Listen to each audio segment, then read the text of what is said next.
Hello everybody, welcome to another session of 8th grade science notes. Today we're going to be talking about sound, and more specifically how sound and light are similar and different. So we'll take a look at that. You guys can pause the video to take down these essential questions. I'd like you to write them down in your sidebar and then think about them as we go through our notes. Sound. What is sound?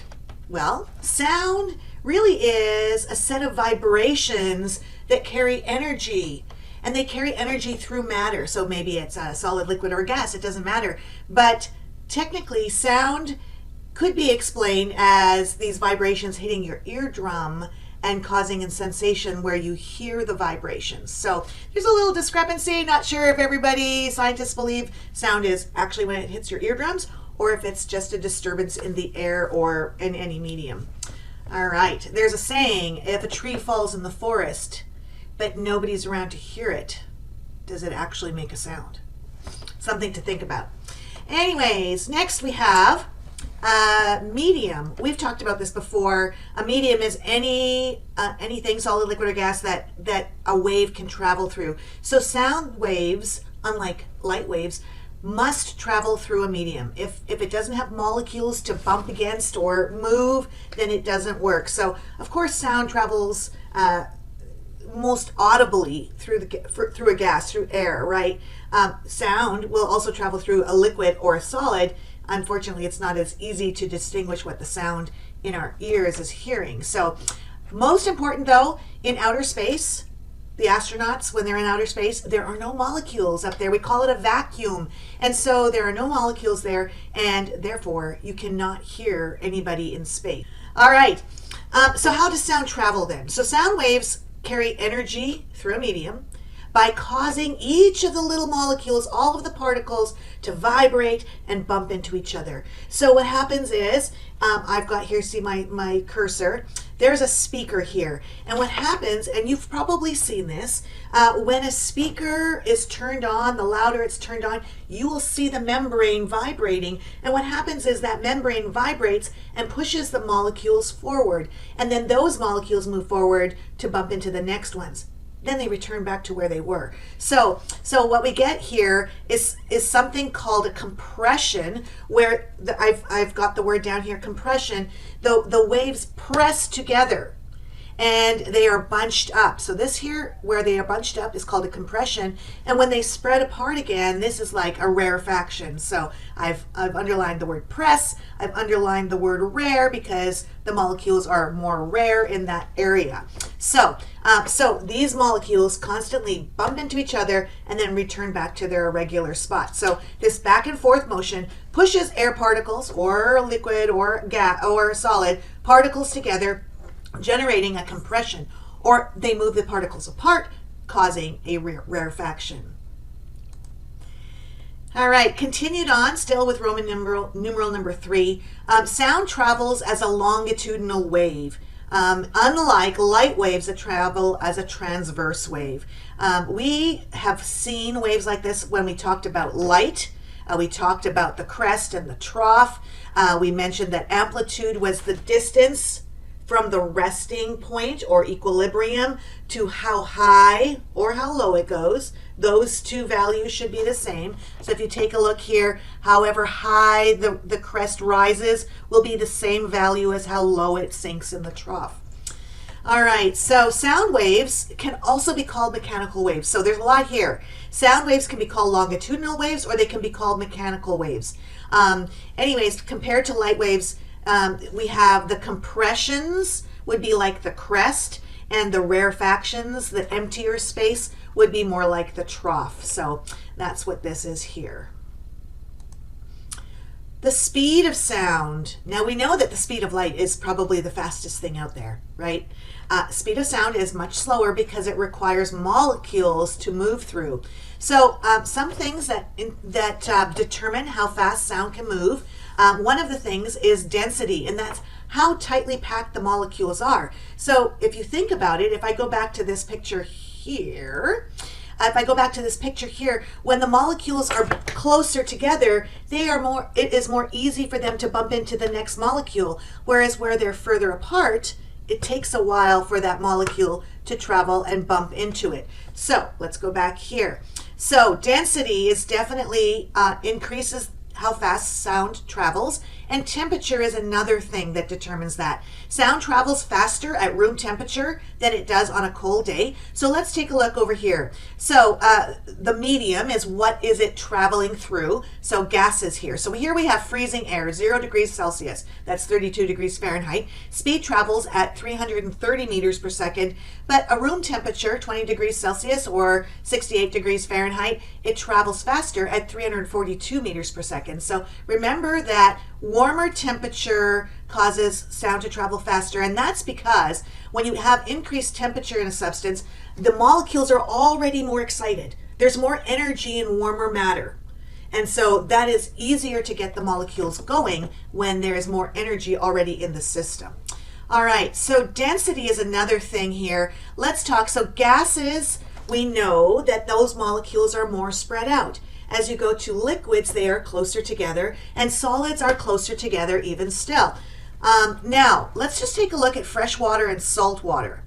I wonder why fresh water and salt water would have different speeds of sound. Think about that. Well, salt water, not only does it have H2O, but it also has NaCl, sodium chloride, right? So we have more particle matter in water that is salt water than in fresh water. Now let's take a look at solids, okay? They've listed here that it's 25 degrees Celsius. All of them are the same, so even at the same temperature, different materials will have sound traveling through them at a faster rate. Steel, in this case, being the most. Okay, let's move on.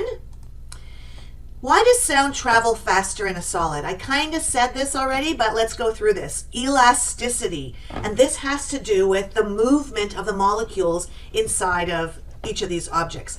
You sometimes don't think that a solid could have elastic principles where it's able to, the molecules are able to bounce back. Let me think.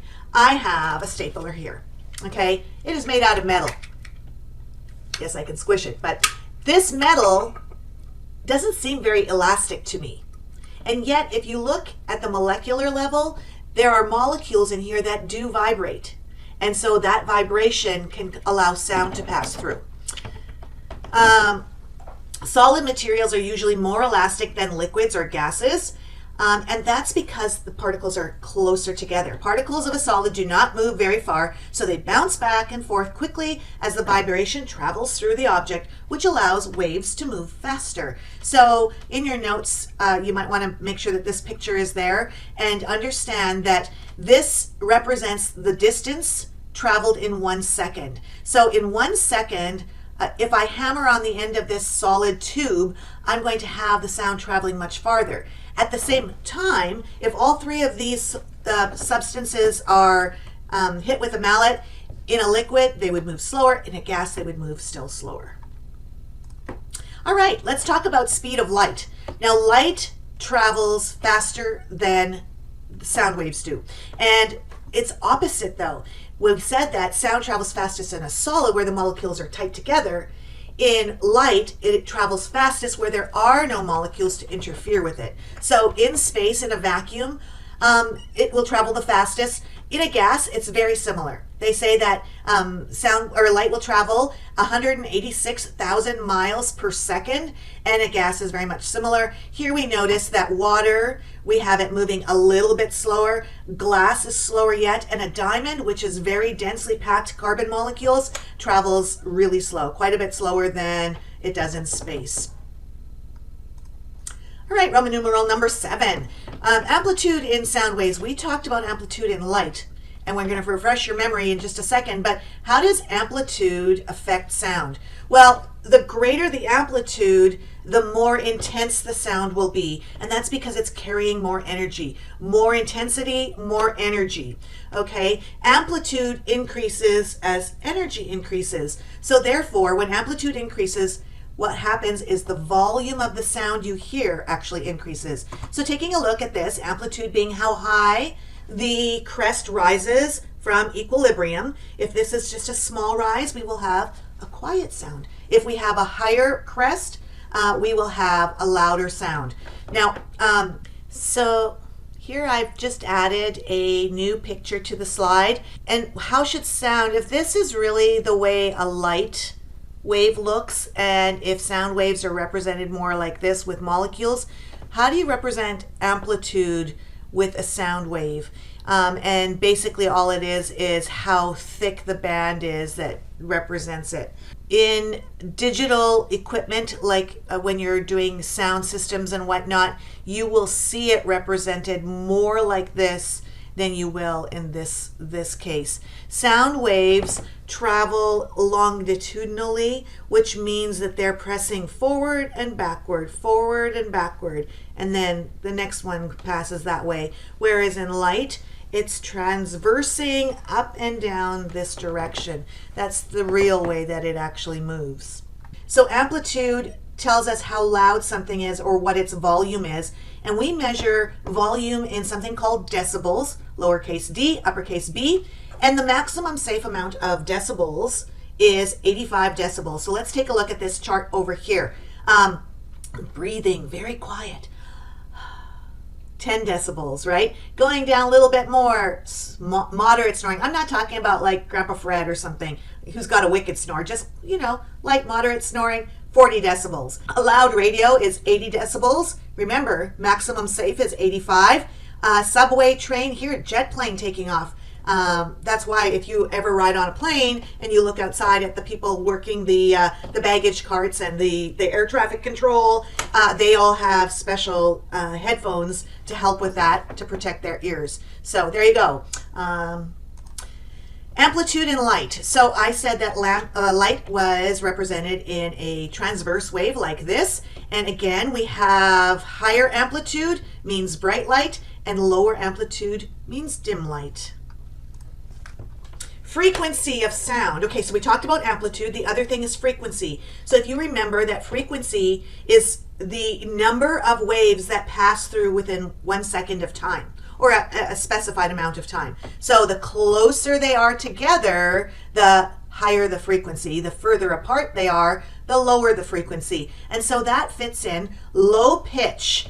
When I talk really deep, that is a low pitch. That means we have a low frequency. The waves are really big. When we talk in a high voice like this, maybe a little girl, high-pitched voice, the frequency, the waves are closer together. All right, so that's how wavelength or frequency affects the sound, and that is measured in hertz. Frequency is measured in hertz, and we talk about it as pitch. All right, what about frequency of light? When the wavelength is bigger, lower frequency, it changes color. That would be the red color. If I stretched it out even more, I would have radio waves, then microwaves, then infrared waves, and then we get to visible light, red. As the frequency increases, we get to violet light because we have more waves per second, then ultraviolet, and then X-ray, and then gamma rays, right? Which is really, really frequently smushed together. All right, Doppler effect. Now, this would be a really good thing for you guys to look up on a video, see what you can find out about it.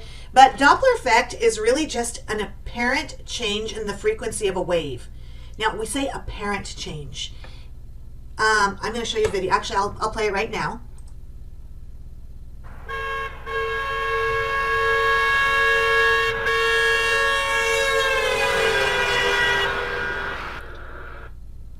All right. Now, that car's horn only beeps, only honks at one frequency. And yet, as it was moving and as it was driving, it appeared to us, or it sounded to us, like it was actually changing from a lower frequency to a higher frequency. And the reason for that is, especially with a moving vehicle, so here in this picture we have an ambulance, and it is traveling. So as it travels, we have to remember that sound molecules or sound vibrations don't just go forward. Okay, they go all around. If you drop a stone into a puddle of water, you're going to get a ripple all the way out in a nice concentric circle. Sound waves are the same thing. So, but here we have the ambulance driving, and it's driving into that concentric series of circles. It's driving into the waves, smushing them together, and when the waves are closer together, that's a higher frequency, and so it sounds like it's a higher frequency to us. The backside, where it's driving away, that's going to sound like a lower pitch sound. So that's really what we call the Doppler effect. And that's it for our notes. I've got the questions here again. You guys can think about all of these. And then when you write your summary, make sure that you're answering these. And that main question, how are light waves different from sound waves?